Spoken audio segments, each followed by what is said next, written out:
Okey. A'udzubillahi minasyaitonirrajim. Bismillahirrahmanirrahim. Alhamdulillahirabbil alamin. Nahmaduhu wa nasta'inu wa nastaghfiruh. Wa na'udzu billahi min syururi anfusina wa min sayyiati a'malina.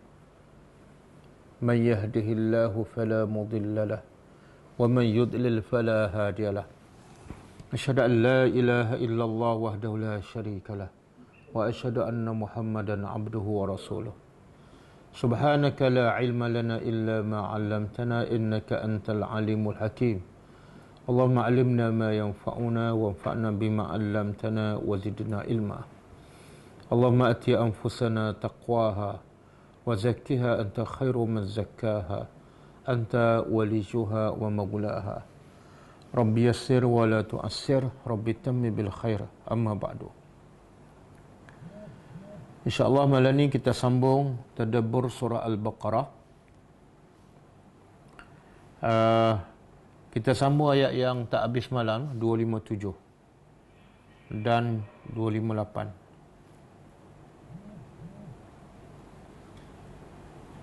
Sebelum tu kita tengok pengajaran ayat 256. Pengajaran ayat 256.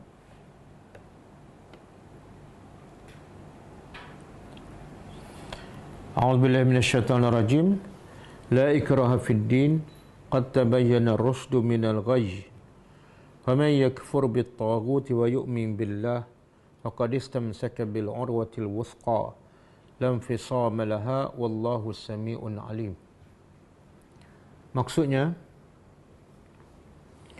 tidak ada paksaan dalam beragama kerana sesungguhnya petunjuk itu cukup jelas dibanding dengan kesesatan. Maka barang siapa yang mengingkari ke taghut dan dia hanya beriman kepada Allah, maka sesungguhnya dia telah berpegang dengan tali yang sangat kukuh. Lam fisama laha, yang tidak akan putus. Dan Allah Maha mendengar lagi Maha mengetahui. Pengajaran pertama, tidak boleh memaksa seseorang yang bukan Islam untuk memeluk Islam. Tidak boleh memaksa seseorang yang bukan Islam untuk memeluk Islam. Kerana bukti kebenaran Islam dan kewujudan Allah sangat jelas.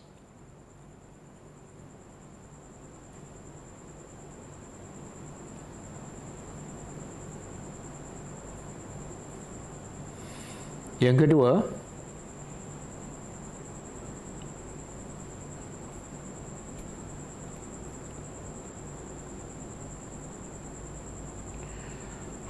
Islam mestilah diterima dengan penuh rasa cinta kepada Allah dan rasa keagungan Allah.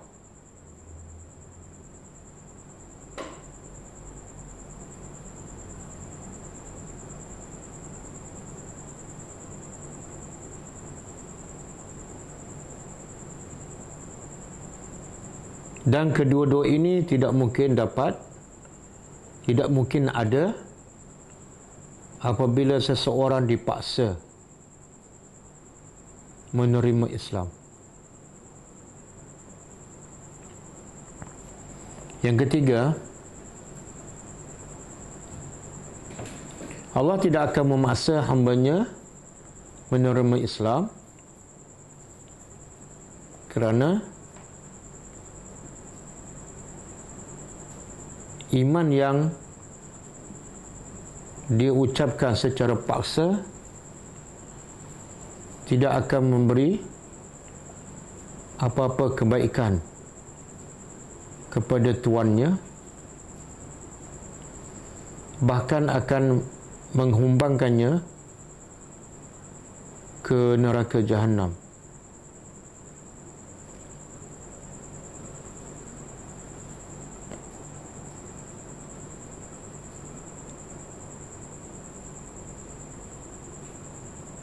Yang keempat,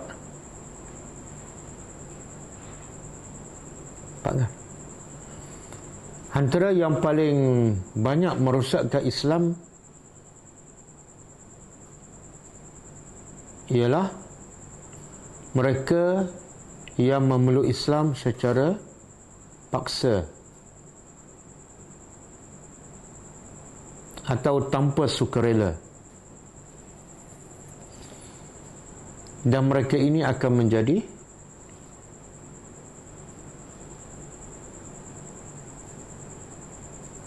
seumpama musuh dalam selimut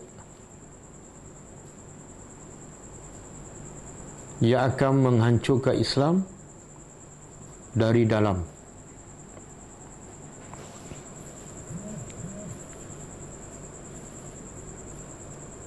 Yang kelima,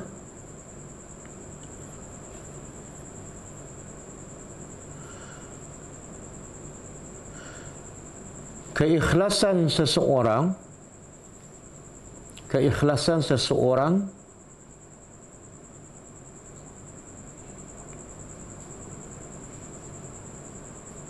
untuk beriman kepada Allah tidak akan sempurna sehinggalah dia mengingkari dan menolak semua bentuk kesyirikan, kekufuran dan taghut.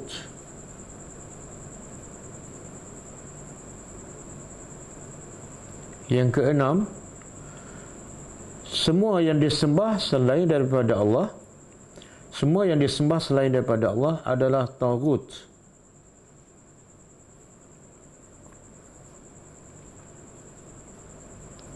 Yang ketujuh,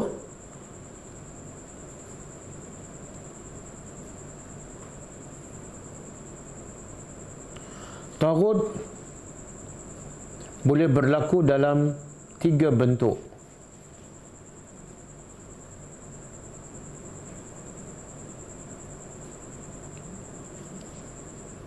Pertama, ma'bud, apa yang disembah selain dari Allah. Pertama, ma'bud, apa yang disembah selain daripada Allah. Yang kedua, matbu'un, apa yang diikuti selain daripada ajaran Islam. Dan yang ketiga, muta'un, apa yang ditaati selain daripada perintah Allah dan Rasul.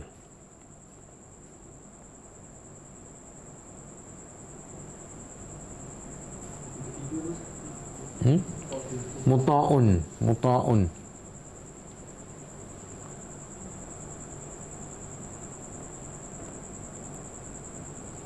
Yang ke berapa? Yang ke-8. Sesiapa yang menolak segala bentuk taghut, kemudian dia beriman hanya kepada Allah sahaja, dia telah berpegang dengan tali Allah yang sangat kukuh.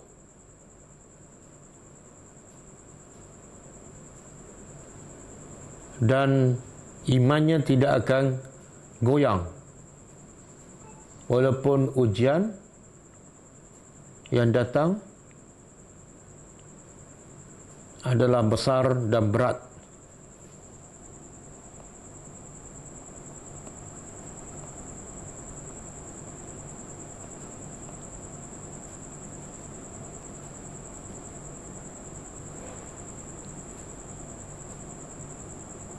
Yang terakhir, yang ke-9 kan?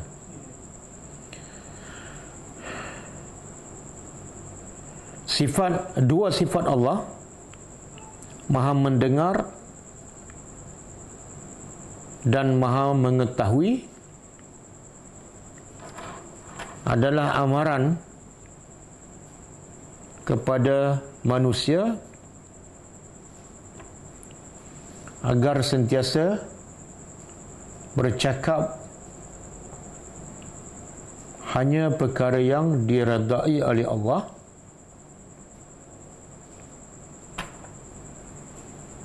dan sentiasa mengikhlaskan hatinya kerana Allah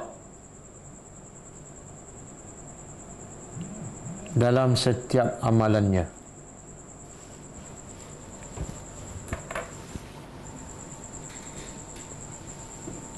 Okey, kita sambung ayat seterusnya.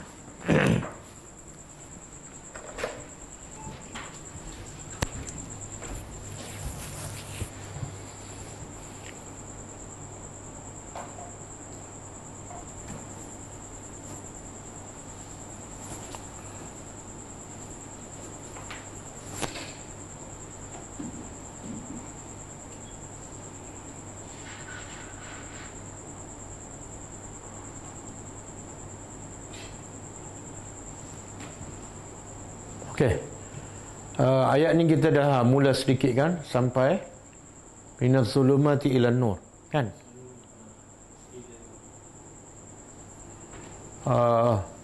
Kaitan ayat malam ni ayat 257 dengan ayat 256 ialah kalau ayat 256 Allah beritahu siapa yang kufur kepada taghut dan dia beriman kepada Allah, apa hasilnya? Dia akan menjadi, dia berpegang dengan tali yang kuat, yang kukuh dan tidak akan terputus. Kenapa? Kenapa ni? Bila dia tolak taghut, dia beriman kepada Allah, dia berpegang dengan tali yang kukuh. Kenapa? Jawapannya dalam ayat ni. Kenapa dia jadi kuat? Kenapa imannya kukuh?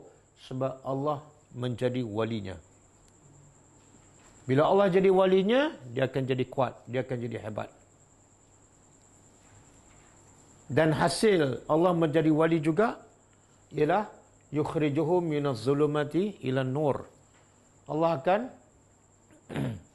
mengeluarkan mereka daripada semua bentuk kegelapan kepada cahaya. Kalau kita belajar bahasa Arab kan, yukhriju ni fi'il apa ni? Yukhriju fi'il apa? Fi'il mudhari'. Fi'il mudhari' menunjukkan apa? Sentiasa. Apa maksudnya? Bila Allah menjadi wali kepada orang beriman, Allah sentiasa mengeluarkan orang yang beriman daripada kegelapan-kegelapan kepada cahaya. Apa maksudnya?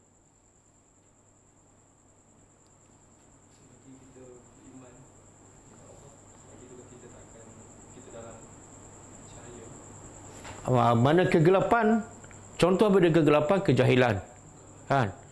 Kekufuran, syirik, segala bentuk maksiat, riak, dengki dan sebagainya kan. Jadi apa yang Allah akan buat? Benda-benda yang boleh menggelapkan hati kita.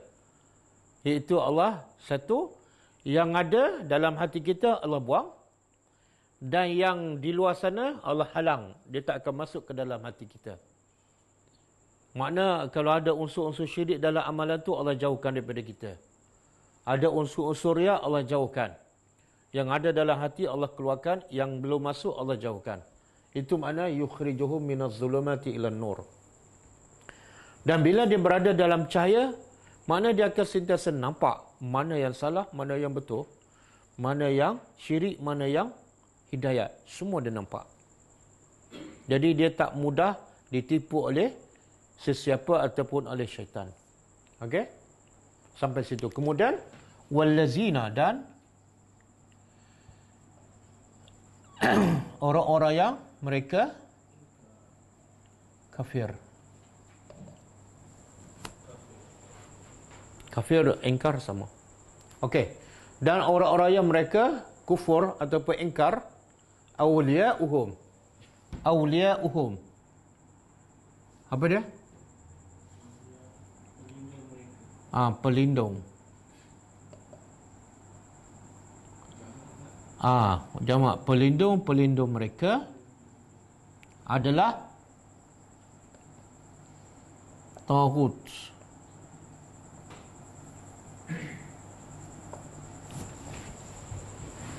Perasan tak ayat ni? Yang mula-mula Allah kata apa? Allah pelindung orang beriman. Kan? Kemudian sebelah tu lawan dia Allah kata apa? Siapa pelindung? Dia sepatut macam ni. Allah pelindung allazina amanu. Kalau nak selari dengan ayat ni ialah taghut, at-taghut, pelindung allazina kafaru. Kan baru selari kan? Allah pelindung orang beriman, taghut pelindung orang kafir. Tapi ayat tak datang macam tu. Perasan tak? Allah macam terbalikkan. Orang kafir pelindung mereka taghut. Jadi yang sepatut lawan Allah ialah taghut. Tapi Allah taghut ni Allah akhirkan. Faham? Apa hikmahnya?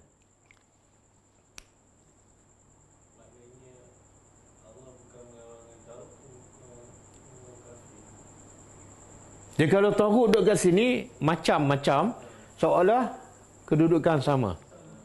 Jadi Allah nak bagi tahu taghut ni sebenarnya tak ada nilai langsung di sisi Allah Subhanahu Wa Taala.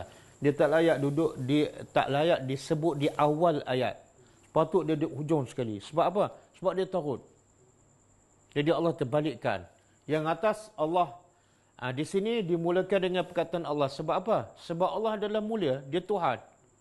Dan juga Allah nak kita kalau nak buat apa-apa mulakan dengan nama Allah sebab dia ada keberkatan. Jadi Allah mulakan dengan perkataan Allah.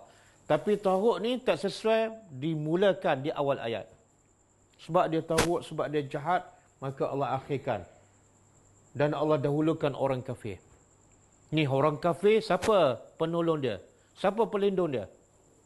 Taghut. Siapa taghut? Berhala. Lagi? Tok guru yang mengarut. Ya. Syaitan. Jadi kalau pelindung orang kafir adalah yang jahat, maka orang kafir akan jadi apa? Hasilnya apa? Yukhrijunahum. Terang ke warna biru? Okey. Mereka akan sentiasa mengeluarkan mereka min dari an-nur, dari cahaya kepada kegelapan-kegelapan.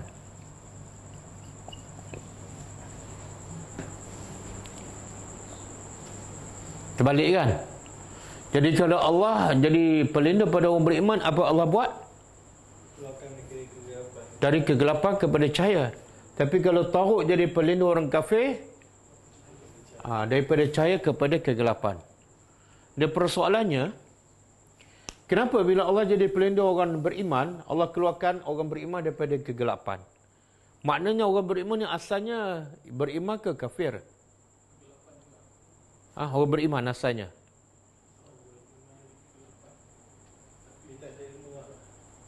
Yalah macam semua para sahabat kegelapan kan. Semua para sahabat sebelum datang Al-Quran, sebelum diutuskan Rasul, mereka dalam kegelapan. Jadi dengan sebab mereka beriman pada Allah, Allah keluarkan semua.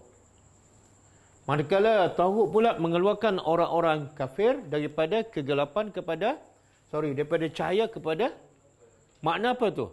Asal orang kafir ni beriman ke tak? Kenapa Allah kata nur, cahaya? Cahaya tu mana iman lah.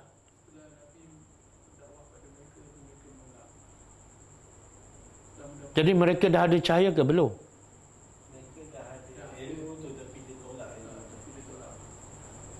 Tak, dia nur ni sebenarnya bukan setakat ilmu, tapi iman lah.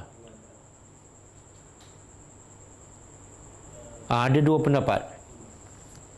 Pendapat pertama, dia dah beriman, lepas tu dia keluar jadi murtad.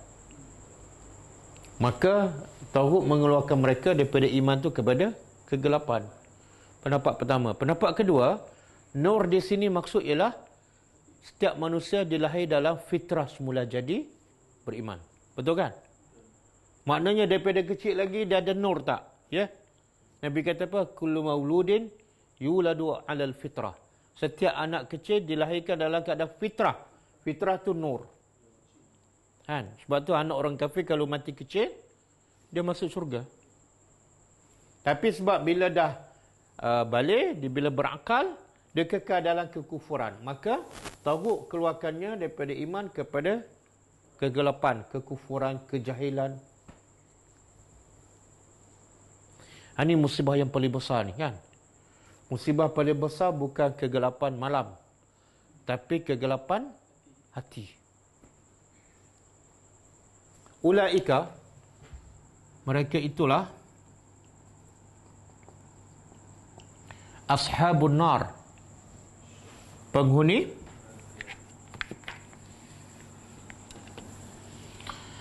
ashab ni jamak plural. Kalau satu apa dia? Kalau seorang, kita biasa dengar ashabun nar sebab ramai, ashabul jannah sebab ramai, ashabul kahfi sebab ramai kan, 7 orang, ashabul fil sebab ramai. Kalau seorang, tak, sahabat tu pun ramai, sahabat ramai. Kalau seorang sahabiyun. Ayat ni kalau seorang sahibun.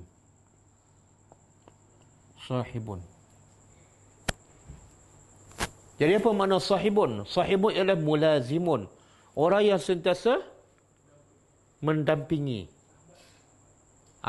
Sebab tu sahabat tu dipanggil sahabat, sebab dia sentiasa mendampingi.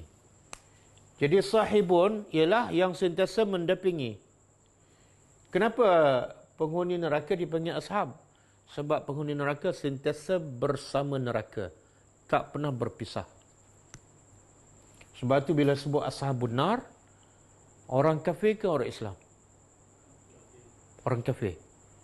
Sebab yang tak akan berpisah dengan neraka sampai bila-bila orang kafir. Orang Islam masuk tak neraka? Tapi akhirnya keluar. Itu bukan ashab. Ashab sentiasa bersama.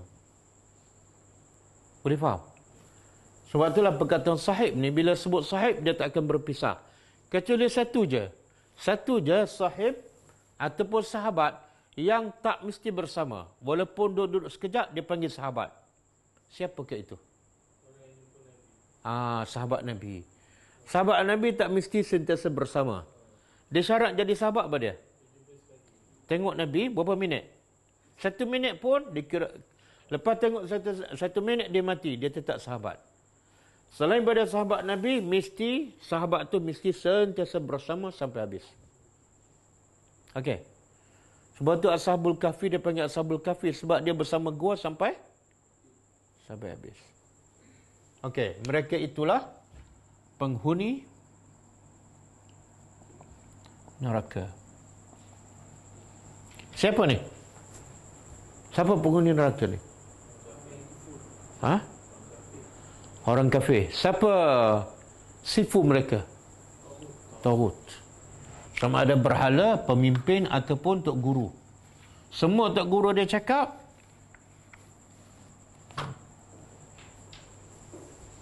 ni saya dah bawa student saya daripada Singapura tanya. Ada kawan dia kata Fatimah binti Rasulullah, dia mati, sebelum dia mati dia wasiatkan supaya kebumikan dia di waktu malam. Sebab apa? Sebab dia takut orang nampak aurat dia. Dalam Islam, makruh kebumikan mayat waktu malam. Kan? Tengok, dia pakai logik akal je. Betul juga kan?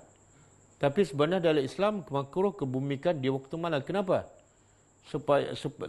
Sebab kalau kebumi waktu malam, dia mungkin tidak sempurna. Maka yang terbaik ialah di waktu. Lagi pula, siapa yang nak nampak?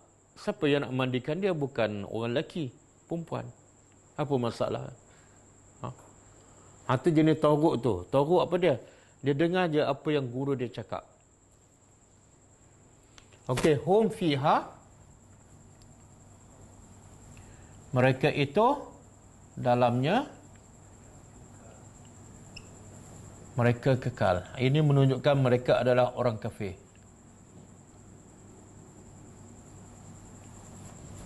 Okey. Bila sebut mereka kekal, orang kafir.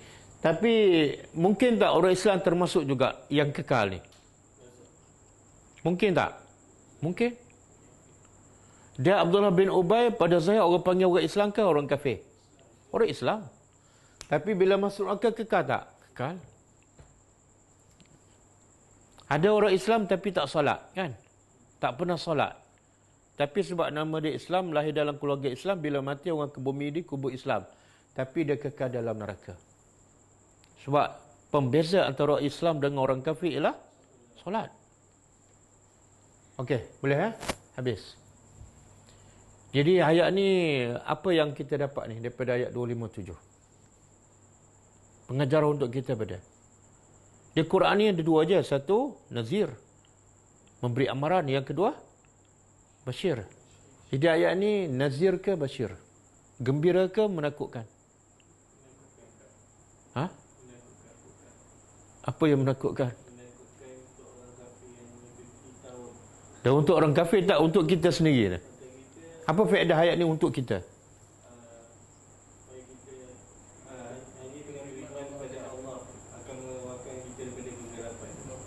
Lepas kita faham ayat ni, kita akan usahakan sungguh-sungguh untuk jadi orang beriman. Kenapa? Sebab bila jadi orang beriman, pasti selamat. Sebab yang menjaga kita, Allah. Semua orang usaha nak dia selamatkan. Tapi kadang-kadang cara tu salah. Kadang-kadang cara dia nak selamat, kumpul duit banyak. Kadang-kadang pegang jawatan besar. Kan? Kadang-kadang kahwin dengan suami yang body dia macam derok, kan? Tapi kalau orang beriman, walaupun badan dia lemah, kalau dia beriman, pasti selamat. Ulama dakwah, selamat tak? Selamat. Walaupun raja bawa dengan bala tentera, nak bunuh dia dekat atas gunung, dia selamat. Walaupun dia budak dan badannya kecil. Kemudian bawa pula tengah laut, kan? Selamat. Sebab Allah walinya. Nabi Yunus ditelan oleh perut ikan, kan? Dalam kegelapan dan tak ada siapa tahu. Tapi selamat tak? Sebab Allah walinya. Jadi bila kita dengar ayat ni, mulai sekarang kita akan usahakan untuk menjadi betul-betul orang beriman. Supaya apa? Kita bukan selamat kat dunia, kita akan selamat di akhirat. Dan yang kedua, ayat ni memberi amaran pada kita. Jangan sekali-kali ikut taghut. Bila dengar Tok Guru cakap, cek dulu. Kalau tak ada dalil dan tak sahih kita ikut juga, kita telah ikut taghut, bukan ikut Allah. Sama juga pemimpin. Pemimpin kalau suruh benda yang salah dari segi agama, jangan ikut. Kalau ikut, kita menjadikan taghut sebagai pelindung kita. Dan yang ketiga, jangan sembah selain daripada Allah. Okey. Alam tara. Kita pergi ayat seterusnya.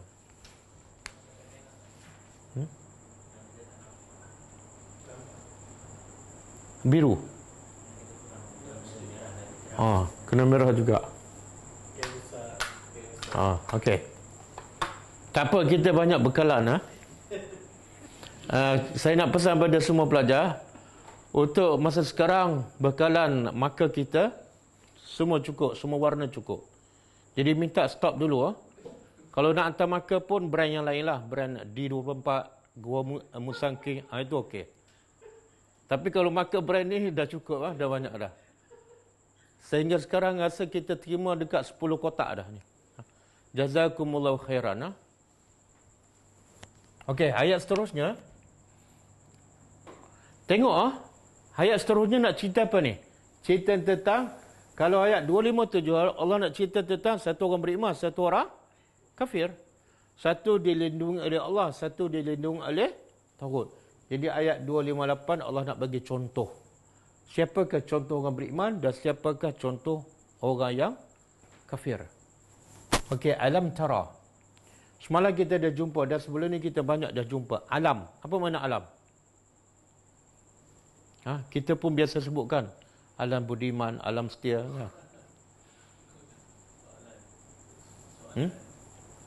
Betul lah soalan, tapi maksud soalan tu apa dia? Semalam. Dia satu A ni huruf soalan, istifham. Kemudian selepas dia ada lam, huruf nafi. Bila berkumpul antara huruf soalan istifham dengan nafi, mesti ada satu maksud. Apa dia? Siapa ingat? Tak, sebelum tujuan menempelak tu. Tak ingat? Minta belajar hantar kismi banyak-banyak. Makna dia takriri. Takriri. Penegasan. Penegasan. Jadi kalau alam nashrah makna qad syarahna laka sadrak. Dan tujuan soalan di sini tambah satu lagi, ta'jib. Dua, takriri dengan ta'jibi. Takriri makna penegasan sesungguhnya. Kalau kita terjemah alam tara, sesungguhnya engkau telah melihat. Sesungguhnya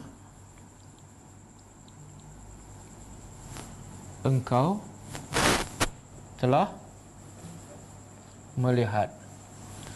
Nabi melihat. Melihat dengan apa ni? Ini kisah Nabi Ibrahim. Jadi Nabi telah melihat. Melihat dengan apa? Dengan hati. Dengan akal. Sebab Nabi tak mungkin melihat dengan mata. Ini kisah berlaku pada zaman Nabi Ibrahim AS. Okey. Jadi bila alam tara kita terjemah takriri apa dia? Sesungguhnya engkau telah mengetahui. Kemudian ta'jibi pula apa dia? Dalam cerita ni cerita yang memelekkan. Kamu tengok tak wahai Muhammad, cerita pelik. Apa cerita peliknya? Iaitu ilal lazi, ila kepada yang orang yang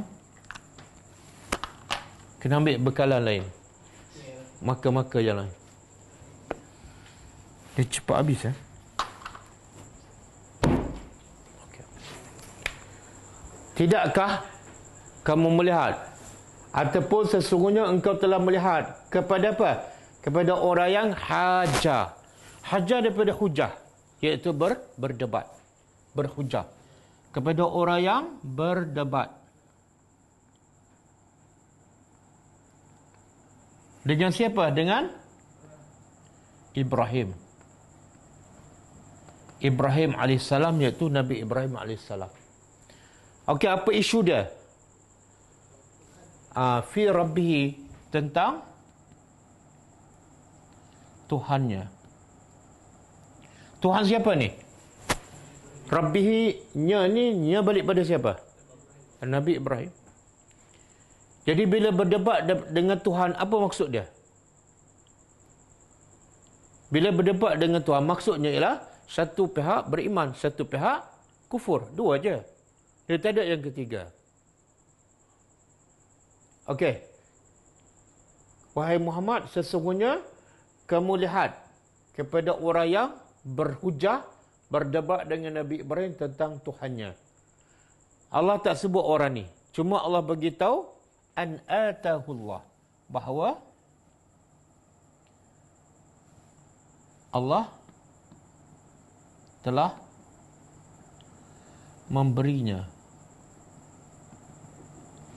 Allah telah memberinya apa? Al-mulk. Mulk apa dia? Kerajaan.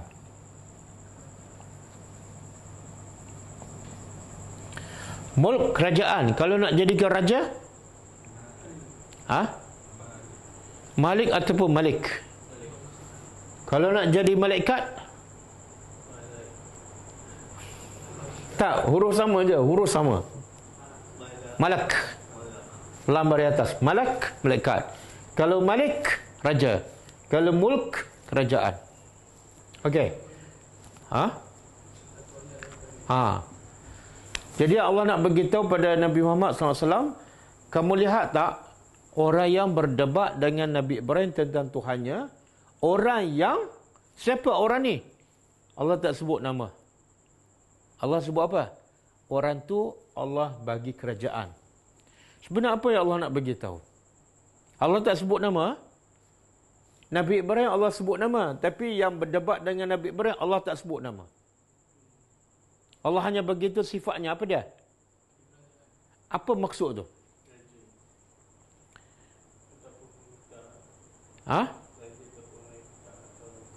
Yalah, kenapa Allah begitu? Orang yang berdebat dengan Ibrahim ialah orang yang diberi kerajaan.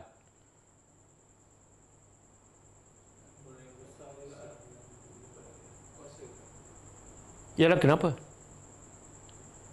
Itu tadabbur. Tadabbur ialah bila ditanya tak boleh jawab. Sebenarnya tengok, sebenarnya Allah nak beritahu, orang ni berdebat tentang Tuhannya, Tuhan Ibrahim, iaitu dia tak percaya pada Tuhan Ibrahim. Apa menyebabkan dia tak percaya pada Tuhan? Sebab dia kerajaan. Inilah sebab utama manusia tauhid. Sebab bila ada kerajaan, bila jadi raja, dia rasa, kenapa aku perlu sembah Tuhan yang lain? Aku dah raja. Sepatut orang yang sembah aku. Dan ini juga dia mengaku Tuhan. Bahkan kalau ikut dalam tafsir, ulama mengatakan, raja pertama yang mengaku Tuhan bukan Firaun. Firaun datang selepas ni. Ini zaman siapa ni? Firaun zaman bila? Dah jauh dah. Firaun mengaku Tuhan, tapi sebelum dia dah ada yang mengaku Tuhan. Siapa ni? Ni, raja ni. Sebab itulah bila Ibrahim datang bagi tahu Tuhan dia adalah Allah, raja ni marah. Aku nak tahu siapa Tuhan kamu ni. Kenapa dia marah? Kenapa dia tak setuju? Allah bagi tahu. Nama tak penting, tapi Allah bagi tahu apa punca manusia sombong dan kufur pada Allah. Salah satunya ada kuasa. Betul kan? Cuba sebut berapa kerajaan yang ada lah daripada dulu sampai sekarang. Berapa kerajaan yang beriman dan berapa kerajaan yang menentang Allah? Cuba sebut yang beriman je. Yang Allah sebut dalam Quran. Ada dua je. Satu Zulkarnain, yang kedua kerajaan Nabi Sulaiman. Kan? Selain daripada itu, tak ada. Kerajaan Ghulam mendakwah ada kerajaan. Dia yang bakar semua rakyat dia yang beriman ke dalam parit yang besar. Kan? Ashabul Kahfi ada tak kerajaan? Ada raja masa tu. Apa dia buat kepada Ashabul Kahfi? Zalim. Jadi boleh kata semua kerajaan ni akan kufur kepada Allah. Kenapa? Allah begitu. Sebab bila Allah bagi kerajaan je, mula sombong dan menentang Tuhan. Maka pengajarannya, jangan jadi raja.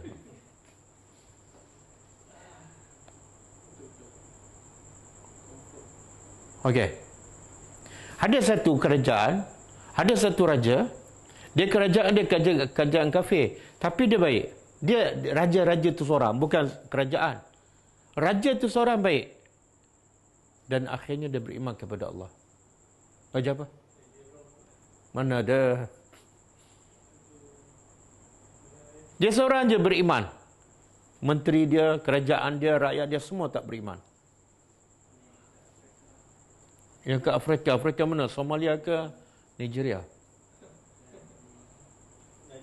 Najasyi. Raja Malik tu, raja tu. Tapi dia beriman walaupun dia seorang. Okey, jadi nak cari raja yang beriman susah. Tambah-tambah raja-raja di negara Arab sekarang. Betul? Betul kan? Okey, apa perdebatannya? Izqala, ketika mana? Qala Ibrahim telah berkata, okey, saya lupa nak beritahu. Dalam tafsir, ada ahli tafsir mengatakan raja ni namanya ialah bukan Zamrud permata. Dia sebenar ejaan tulisan dia Numrud. No, bukan na. Numrud bin Kan'an. Dan ada satu lagi bacaan Numruz Zaid bin Kan'an. Inilah kononnya kata raja pertama yang mengaku dia Tuhan. Tapi Allah tak sebut nama. Kenapa? Tak penting. Berapa banyak kita tahu sejarah, tahu fakta dia, namanya, tempatnya, tapi pengajaran tak ada. Betul kan? Contoh kisah hantu. Tahu nama? Tahu. Tempatnya? Tahu. Apa pengajaran dia? Takkan Melayu hilang dunia. Tapi akhirnya hantu kena bunuh juga. Jadi Allah tak sebut benda yang tak penting. Yang penting apa dia? Apa punca manusia sombong? Kerajaan, kuasa, harta. Okey. Ketika mana telah berkata Ibrahim AS. Apa kata Ibrahim? Rabbi, Tuhanku, adalah Allazi yang yuhyi. Dia menghidupkan. Wa yumit, dan dia mematikan.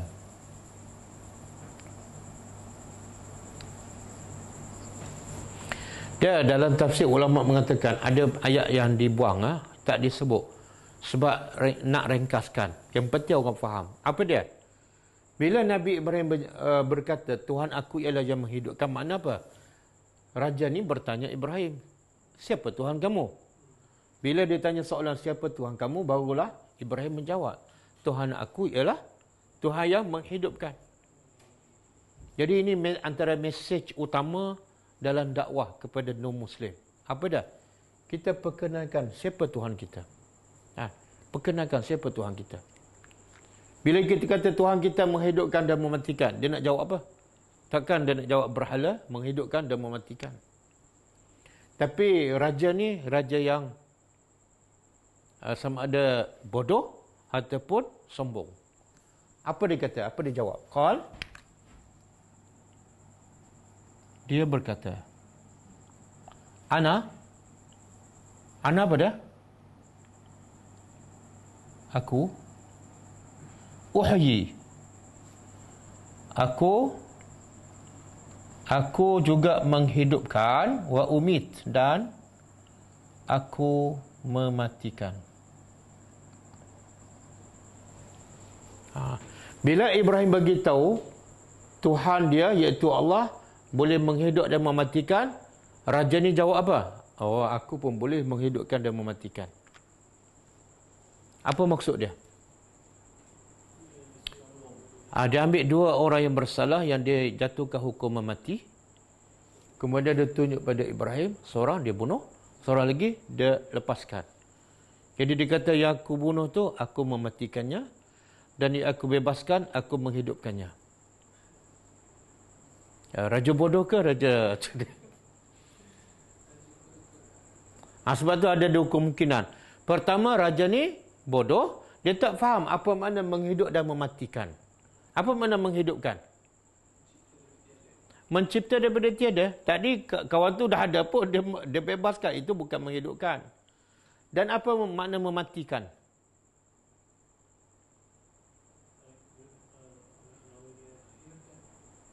Yang raja buat tu adakah betul mematikan? Yang raja buat tu apa? Dibunuh. Bunuh bukan mematikan. Mematikan, jangan buat apa-apa. Tiba-tiba mati. Itu mematikan. Bila kalau kamu pisau, itu proses nak membunuh, bukan mematikan. Mematikan tak perlu apa-apa senjata. Tak perlu apa-apa tindakan. Boleh faham? Itu makna mematikan. Jadi, bila raja ni buat macam tu, pertama menunjukkan dia bodoh. Dia tak faham apa makna menghidup dan mematikan. Yang kedua, dia tahu dah, dia faham dah. Dia tak boleh menghidupkan dan mematikan. Tapi, orang bila terdesak, dia jawab, aku boleh. Sebab dia raja kan. Kalau dia mengaku kalah, habis. Walaupun dia tahu, dia tak boleh, dia tak mampu. Tapi sebab terdesak, dia jawab je, aku boleh. Biasakan kita bila berhujah dengan kawan kan, kita tak ada hujah, aku boleh je, tapi tak nak jawab. Padahal memang tak ada jawapan. Perasan tak ayat ni? Bila Ibrahim kata, Tuhan aku Al-Lazi. Ada tak Al-Lazi? Bila raja ni berkata, Ana uhyi. Ada tak Al-Lazi? Tak ada kan? Sepatut kalau ikut sama ni, Ana Al-Lazi uhyi. Perasan tak? Jadi apa beza yang ada Al-Lazi dengan yang tak ada? Tengok bahasa Arab.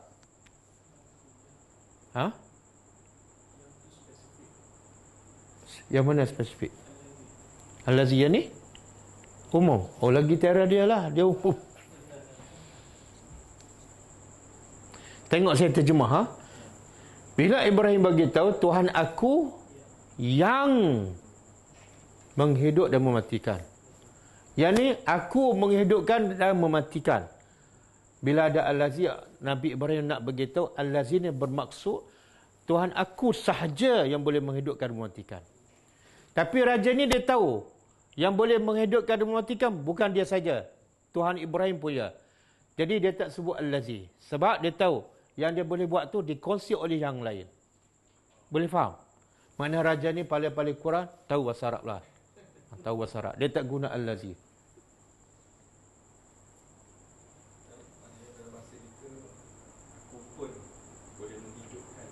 Betul. Aku pun. Mana orang lain boleh, aku pun boleh. Betul. Okey. Lepas tu, apa Ibrahim buat? Setelah raja ni juga mengaku boleh menghidupkan. Walaupun Ibrahim tahu, ini hujah bodoh. Kalau kita duduk tempat Ibrahim, kita jawab, kita kata apa pada raja ni? Kamu ni lembab lah. Itu pun tak faham kan? Tapi Ibrahim seorang Nabi yang hebat, dia tak cakap ataupun dia tak kata huduh kepada raja ni. Walaupun hujah dia hujah yang bodoh. Sebaliknya Ibrahim pindah kepada hujah yang lagi kuat. Yang raja ni akan terduduk. Apa dia? Qala Ibrahim. Berkata Ibrahim. Fa inna Allah. Maka sesungguhnya Allah ya'ti membawa bisyamsi matahari min dari al-masyriq timur fa'ti biha min al-maghrib. Maka Ibrahim cabar raja ni, fa'ti, maka datangkan ataupun bawakan, datangkan dengannya, iaitu dengan matahari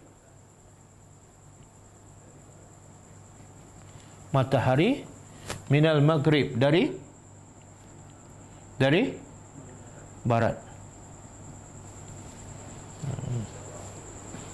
Maknanya tengok cara kita berhujah. Sekarang Allah nak supaya kita belajar cara berdebat. Dalam Islam boleh tak berdebat? Boleh, tapi syarat. Iaitu berdebat untuk menegakkan kebenaran. Kalau berdebat nak menegakkan benda yang batil, hukumnya haram. Berdebat nak tegakkan benda bid'ah, hukumnya haram. Okey? Dan cara nak berdebat menegakkan kebenaran, ini caranya. Apa dia? Bila kita bagi hujah kita betul, tapi lawan tu bagi hujah dia juga, walaupun dia salah. Maka jangan hentam dia, jangan maki dia, jangan perlekehkan dia. Tapi kita bagi hujah yang lagi kuat sampai dia tak boleh jawab. Kan? Ustaz, saya ada satu hujah, tak payah berdebatlah. Bila Ibrahim mencabar dia, Tuhan aku bawa matahari daripada timur, cuba kamu bawa daripada barat. Apa kata raja ni? Dia tak kata aku pun boleh. Dia kata fabuhita. Buhita ni apa makna? Maka buhita ni kebingungan ataupun tercengang. Tercengang. Allazi yang kafar. Tengok. Sebelum ni Allah sebut tak yang berdebat dengan Ibrahim kafir? Tak. Yang Allah sebut apa dia?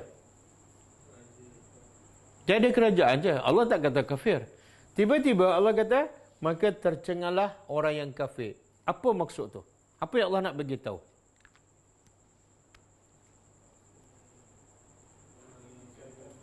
Siapa yang perangai macam raja ni, dia kafir. Siapa yang mempertikaikan Tuhan, dia kafir. Siapa yang mengaku boleh buat macam Tuhan buat, dia kafir. Tengok bahasa Arab, Al-Quran. Dalam masa yang sama Allah nak beritahu raja ni tak boleh jawab. Masa yang sama Allah nak beritahu siapa yang buat macam raja, hukumnya kafir. Kafir. Kemudian Allah beritahu wallahu, dan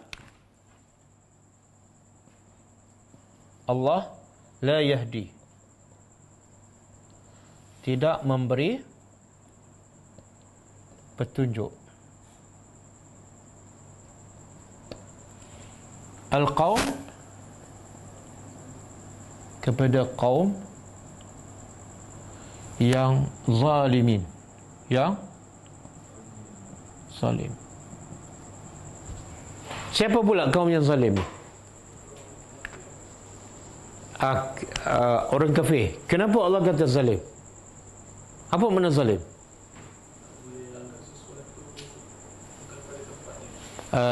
Jadi dalam konteks kafir ni, dia letak apa yang bukan pada tempatnya? Sembahan, iaitu sepatut dia sembah Allah tapi dia sembah benda yang lain. Makna meletak sesuatu bukan pada tempatnya.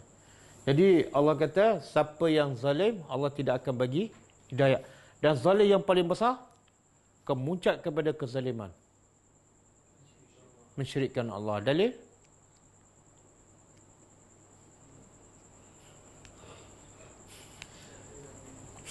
Surah Luqman. Ya bunayya. Daripada dulu sampai sekarang ingat ya bunayya aja. Ya bunayya la tusyrik billah, inna syirka la zulmun azim. Wahai anakku, jangan syirik pada Allah, kerana sesungguhnya syirik adalah kezaliman yang sangat besar.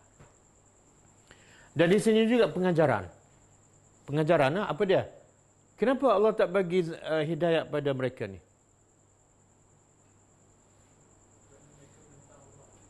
Sebab mereka zalim. Sebab tu Allah sebut, Allah tidak akan bagi hidayah kepada kaum yang zalim.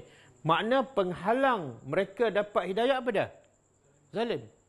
Maknanya kalau nak hidayah, bertaubat daripada kezaliman, dapat hidayah. Jadi Allah tak zalim. Bila Allah tak bagi hidayah, ada sebab. Hilangkan sebab, dapat hidayah. Satu. Yang kedua, kita boleh buat kesimpulan. Semua yang tak dapat hidayah adalah zalim. Yang tak solat, kenapa tak dapat? Ustaz, saya dah lama nak cari hidayah tapi tak dapat-dapat. Kamu solat tak? Tak solat. Kamu adalah orang yang zalim. Dan zalim kamu penghalang untuk kamu dapat hidayah. Saya dah lama belajar tapi tak masuk iman. Kamu ada ambil hak orang? Tak adalah. Saya kadang-kadang ambil hak anak, kadang-kadang hak isteri, kadang-kadang hak jiran. Itulah punca iman tak masuk dalam hati kamu. Walaupun kamu duduk dalam kelas 10 tahun. Kezaliman penghalang daripada seseorang dapat hidayah. Okey. Boleh Dan di sini juga Allah nak bagi tahu raja. Raja antara sebab manusia kufur kepada Allah, manusia zalim kepada Allah. Sebab tu dalam surah Al-Kahfi kan, Allah sebut ada 4 kisah. Dan 4 kisah ni sebenarnya Allah nak bagi tahu 4 kisah ni boleh menimbulkan fitnah. Kisah pertama,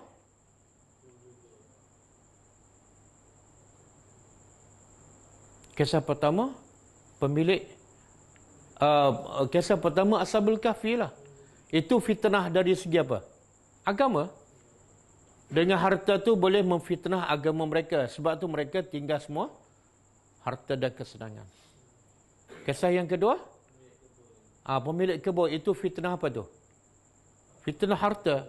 Bila ada harta, sombong. Dan Allah bagi solusinya. Kalau Ashabul Kahfi, fitnah agama kan, macam mana cara nak hadapi fitnah agama?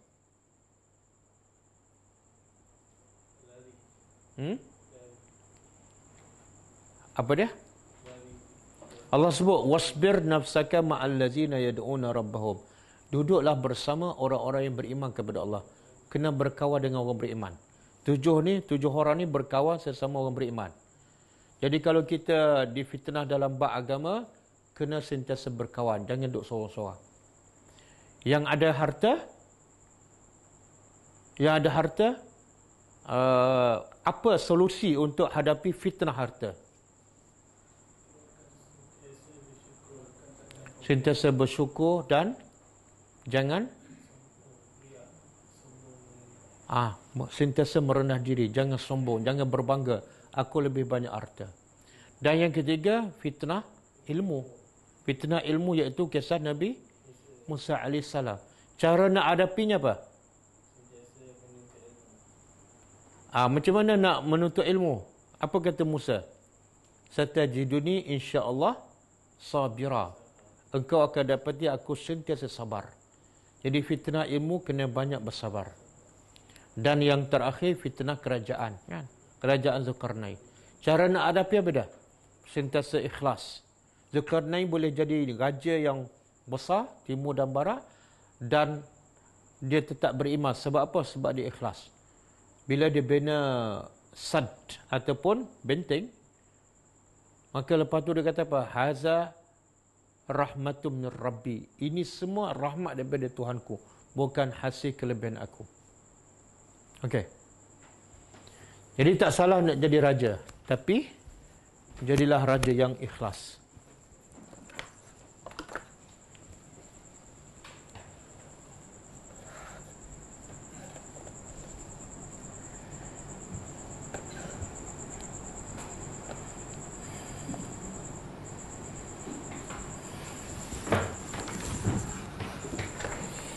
Okey, kita baca sikit dosa-dosa yang dianggap biasa.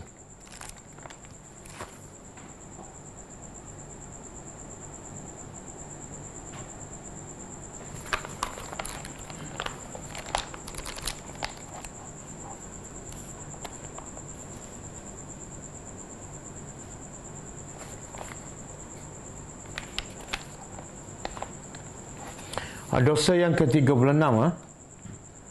Dosa yang ke-36.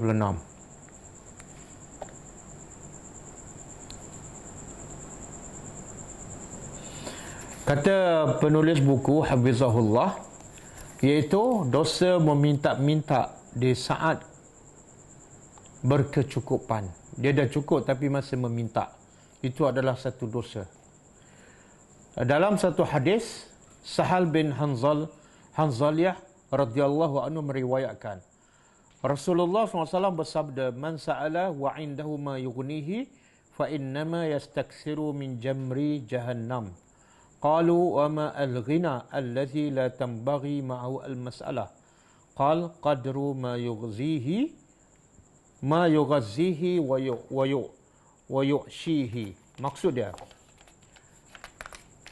Nabi kata, barang siapa meminta-minta sedang dia dalam keadaan cukup tapi masih meminta, sungguhnya orang itu telah memperbanyakkan untuk dirinya bara api Jahannam. Dia minta duit itu dalam keadaan dia sudah ada, sebenarnya Nabi kata dia minta bara api neraka Jahannam. Semakin banyak dia minta, semakin banyak bara api Jahannam yang diminta. Maka sahabat bertanya, apakah batasan cukup? Macam mana nak tahu orang itu dah cukup? Tengok Nabi kata, iaitu sehingga seseorang tidak boleh meminta. Nabi menjawab, iaitu sebatas cukup untuk makan pada siang dan malam. Kalau dia cukup untuk makan hari itu, makna tak boleh minta. Saya tak adalah cukup hari ini, tapi cukup untuk seminggu, lagi tak boleh minta.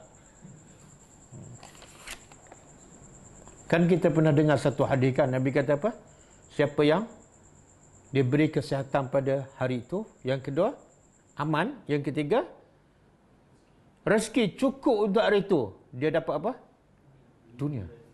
Mana tak perlu minta. Nabi kata dah cukup. Bukan setakat cukup, kamu dapat dunia. Jadi jangan meminta. Jadi amaran kepada sesiapa yang suka meminta, sedangkan dia dah sudah mencukupi. Ibnu Mas'ud radhiyallahu anhu meriwayatkan, Rasulullah SAW bersabda, "Man sa'ala wa lahu ma yughnihi ja'at yaumal qiyamah khadushan aw kadushan fi wajhihi."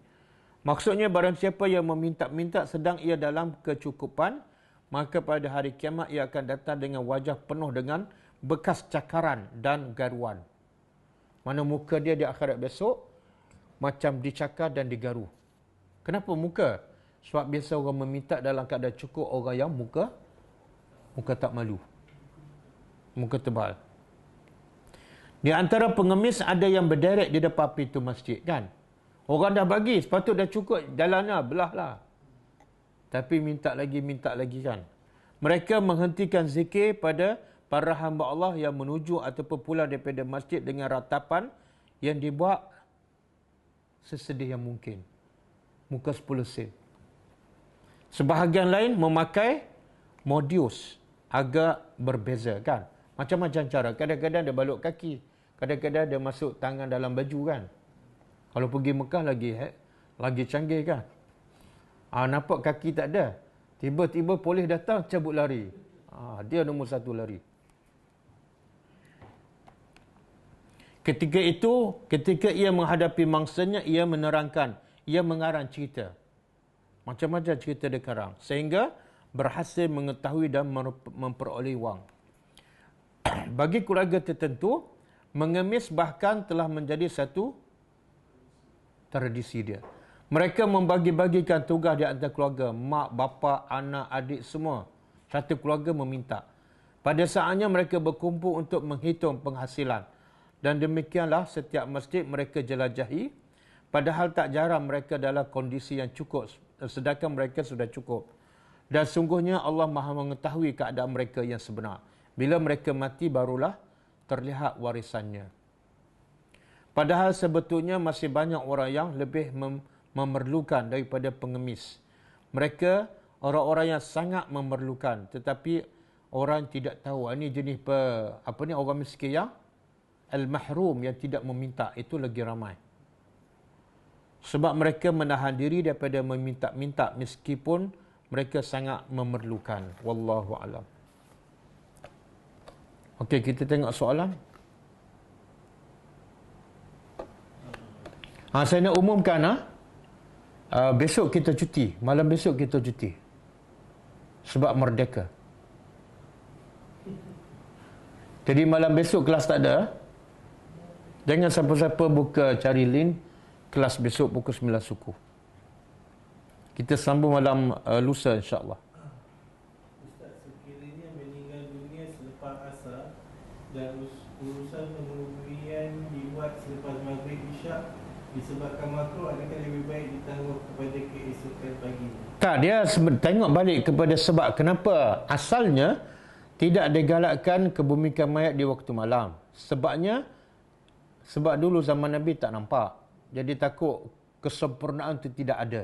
Tapi sekarang kalau kita kebumikan di waktu malam dengan lampu spotlight apa semua terang macam siari, tak salah.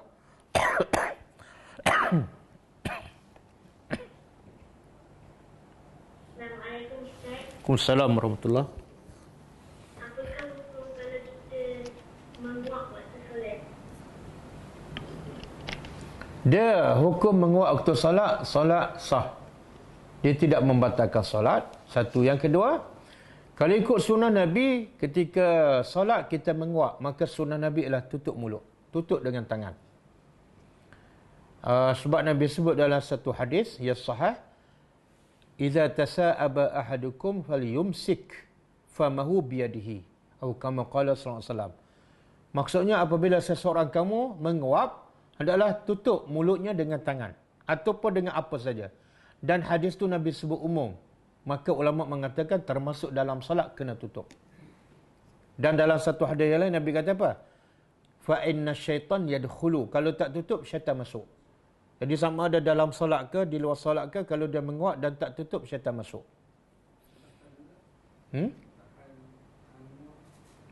Tahan.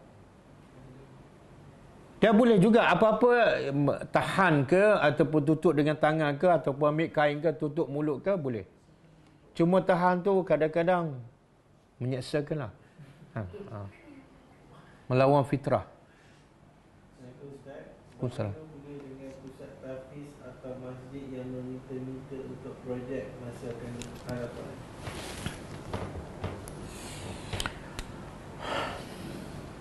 Dia kalau tanya saya, semua tu tak sepatutnya. Semua tu tak sepatut. Mak Tafiz kan, sekolah agama minta bantuan untuk buat projek sekolah, untuk bagi elang guru, untuk cover kos asrama dan sebagainya. Semua sepatutnya tak berlaku. Kenapa? Wajib tak kita buka Mak Tafiz? Tak wajib. Bahkan zaman Nabi, satu Mak Tafiz pun tak ada. Tapi Nabi berjaya menjadikan semua para sahabat faham Al-Quran. Dan ada sebahagian mereka hafal tanpa Mak Tafiz. Dan lebih hebat ialah Nabi berjaya menjadikan sahabat hampir semua faham Al-Quran walaupun tanpa Mak Tafiz, walaupun tanpa sekolah. Dan mereka berjaya menjadi khairu ummatin, umat yang terbaik tanpa satu pun Mak Tafiz. Jadi soalnya, kita nak buka Mak Tafiz sampai meminta-minta. Siapa yang suruh? Adakah itu wajib? Kemudian ditambah pula, meminta itu satu benda yang tidak digalakkan dalam Islam. Nabi kata, daripada kamu meminta, lebih baik kamu ambil tali, pergi ke hutan, cari kayu api dan jual, daripada kamu meminta.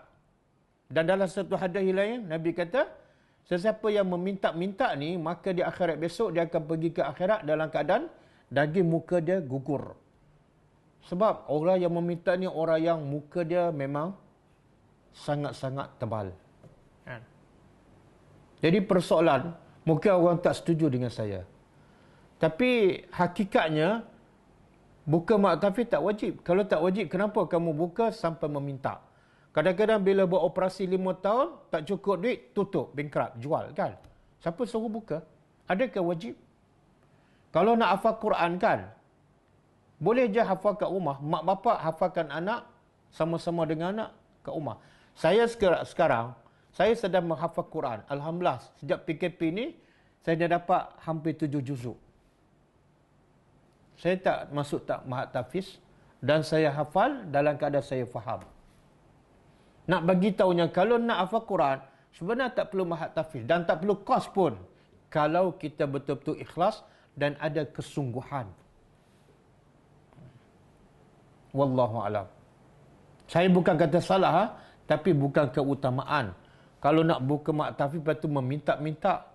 Kadang-kadang maruah ataupun image umat Islam tak cantik. Betul tak? Ada tak orang Cina buka sekolah minta sedekah, nak buka sekolah? Tak ada. Ada tak orang India buka sekolah minta sedekah? Tak ada. Yang ada orang Islam buka Mak Tafiz, sekolah agama minta sedekah. Kan? Kalau kamu tak cukup kewangan, tak payah buka, tak wajib pun. Tak wajib pun.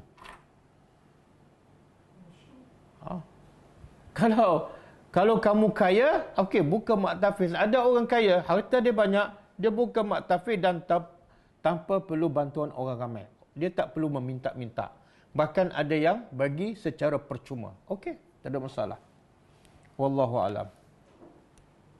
Ustaz, bolehkah kita menahan diri daripada bersedekah kepada orang yang meminta-minta yang kita tahu digunakan untuk kemewahan hidup kita?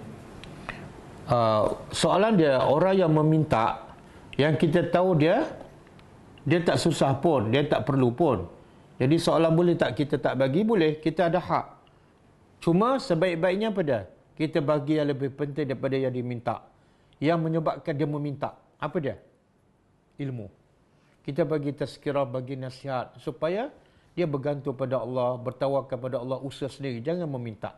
Jadi kita tak bagi duit, tapi bagi yang lebih mahal daripada duit, iaitu nasihat dan teguran. Wallahu a'lam. Waalaikumsalam.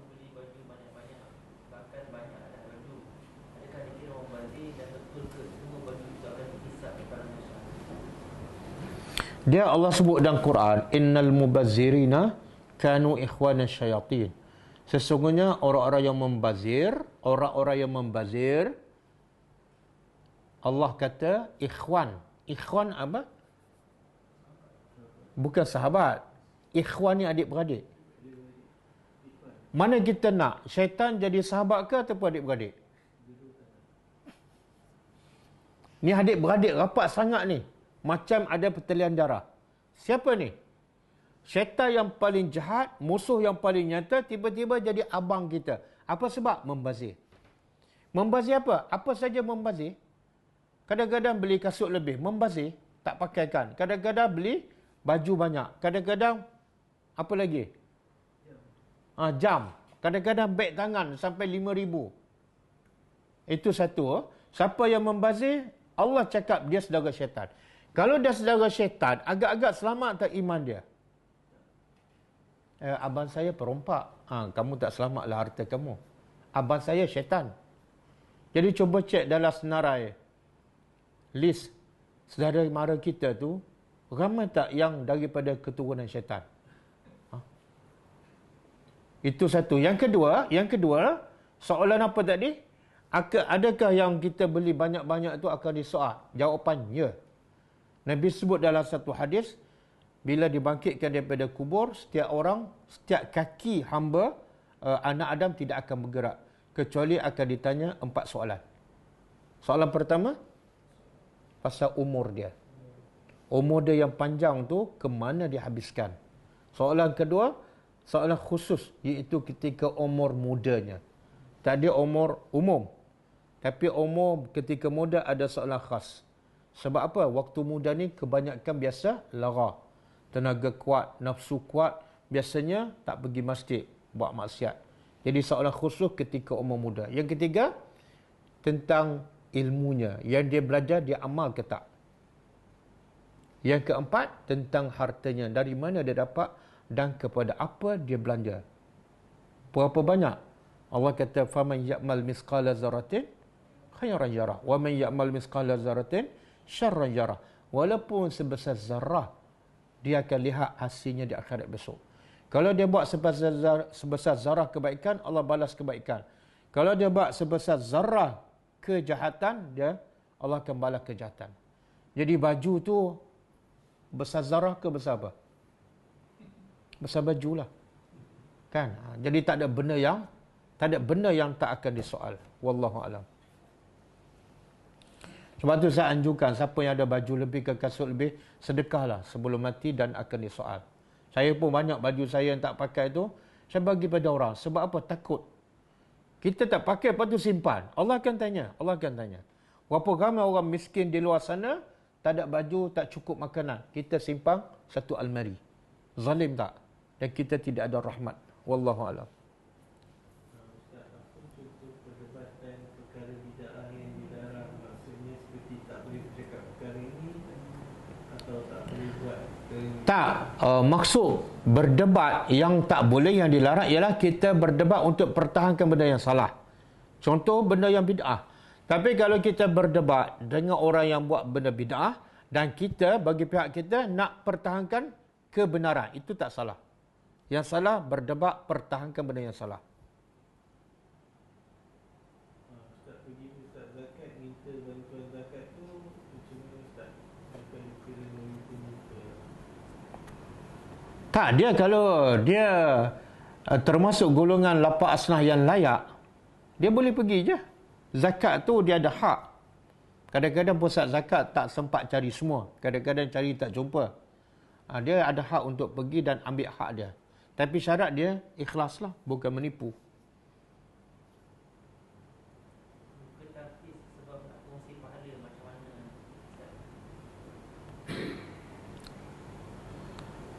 Nak kongsi pahala, dia pahala yang terbaik. Nabi cakap apa? Siapa yang terbaik? Siapa manusia terbaik? Khairukum man ta'allama al-Quran wa. Manusia terbaik. Kalau kamu nak kongsi pahala, pastikan orang tu jadi manusia terbaik. Siapa yang terbaik? Bukan yang hafal. Yang ta'allama al-Quran, yang belajar Quran dan wa'allama, dan mengajar al-Quran. Itu yang terbaik. Tapi berapa ramai yang buka ma'had tadabbur al-Quran. Tahfiz Quran belum tentu pelajar jadi terbaik. Guru pun belum tentu jadi terbaik kalau mereka tak faham Al-Quran dan tak sampaikan Al-Quran. Jadi kalau betul nak kongsi pahala, buatlah yang terbaik. Mahat tadabbur Al-Quran. Nak hafal sekaligus, okey, tak ada masalah. Tapi lepas hafal, step yang kedua tadabbur, itu yang paling penting. Dan itu yang menjadikan manusia yang terbaik di sisi Allah Subhanahu Wa Taala. Assalamualaikum. Klaim negara Islam tapi dalam urusan tak ikut sistem Islam, dan ada pula ulama ikut serta. Apakah mereka juga tahu mohon pencerahan dia berapa? Tak, itu masalah kepimpinan. Dia tahu ni benda yang kita sama ada kita sembah ataupun kita ikut ataupun kita taat. Jadi kalau pemimpin yang macam tu kita ikut, teruklah.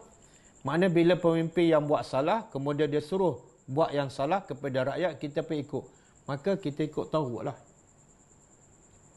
Tapi kalau dia mengatakan dia Islam tapi tak buat pun, belum tentu jadi teruk. Teruk bila kita ikut apa yang dia suruh, benda yang bercanggah dengan agama. Wallahu a'lam. Apa hukumnya jika kita join program anjuran membaca Yasin secara online dengan niat untuk kesembuhan saudara mara, kawan, jiran yang sedang razak sakit kritikal COVID-19? Apa hukum baca Yasin secara online dengan tujuan untuk berdoa supaya disembuhkan saudara kita kan? Dia pertama, kita tengok siapa yang akan menyembuhkan. Akhirnya siapa? Allah. Wa iza maritu fahuwa yashfi. Bila aku sakit, Allah yang menyembuhkan.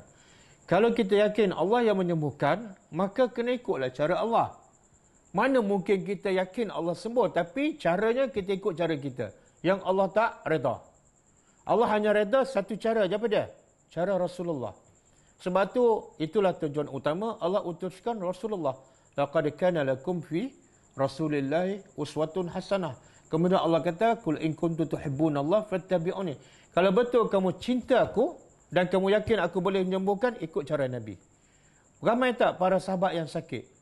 Ramai. Ramai tak sahabat yang cedera dalam peperangan? Ramai. Tapi Nabi pernah tak menganjurkan baca Yasin secara beramai-ramai? Tak pernah. Kalau tak pernah, jangan buatlah. Habis Nabi buat apa? Nabi ajar baca doa. Nabi ajar jadilah orang beriman supaya Allah jaga diri kamu.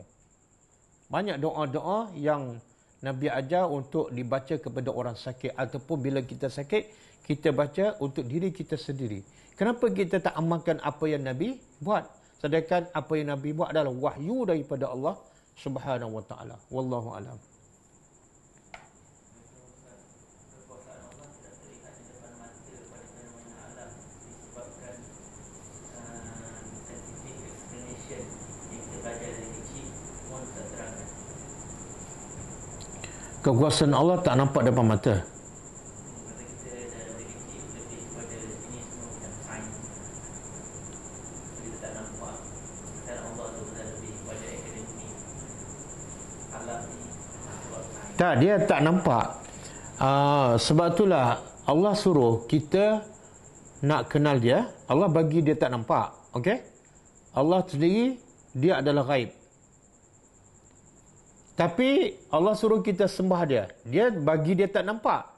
Tetapi walaupun Allah bagi diri dia tak nampak, Allah tidak zalim. Allah bagi petanda-petanda, petunjuk-petunjuk yang menunjukkan Allah yang tak nampak memang ada dan berkuasa. Sebab tu Allah banyak suruh kita apa dia? Bukan tengok, berfikir. Berfikir. Allah kata tengok langit berkali-kali. Tak kalah langit 7 lapis, sekian lama tanpa tiang, tak kalah itu semula jadi. Tak kalah tak ada Tuhan yang menguruskan. Jadi fikir, tengok, fikir, kamu akan nampak kekuasaan Allah. Jadi yang kita belajar daripada kecil sains itu sebab kita, dia orang kafir ni, yang membezakan kita dengan orang kafir apa dia? Orang kafir dia akan percaya benda yang nampak depan mata, betul kan? Orang beriman, bezanya ialah dia beriman dengan bil ghaib, dengan benda tak nampak. Tapi dia yakin, walaupun tak nampak, dengan cara apa? Dengan berfikir. Tak kalah berlaku banjir besar di Kelantan, di Yan kan? Tak kalah tak ada Tuhan yang mengatur, terjadi dengan sendiri. Di tsunami kan, 300 juta, 300 ribu mati. Tak kalah terjadi dengan sendiri, mesti ada Tuhan yang Jadi dengan kita berfikir, kita akan nampak kebesaran Allah.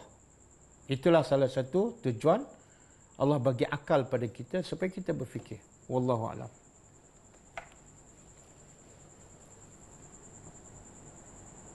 Okey.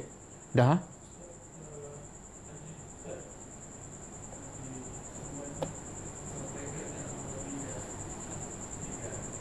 Oh. Tolong doa kepada sahabat kita, juga bekas pelajar saya, baru dapat berita dia meninggal sebab COVID-19. baru ditidurkan dan meninggal. Yang paling penting ialah kita doa kepadanya, semoga Allah ampunkan dosa dia, Allah tinggikan darjahnya, Allah lapangkan kuburnya, Allah terangi cahaya dalam kuburnya, dan Allah gantikannya dengan yang lebih baik daripadanya. Semoga anak-anaknya ke cucunya menjadi yang lebih baik daripada dia, dan dia berdoa. Mereka ni semua berdoa kepada bapaknya ataupun atuknya, dan insya-Allah atuknya akan mendapat kebaikan. Okey, cukup insya-Allah. Kita jumpa lagi pada hari Rabu malam lusa, dan kita tutup dengan membaca tasbih kafarah. Subhanakallahumma wa bihamdika asyhadu an la ilaha illa anta astaghfiruka wa atubu ilaik. Assalamualaikum warahmatullahi wabarakatuh. كتاب الله ترق جنانه وتنى العظيم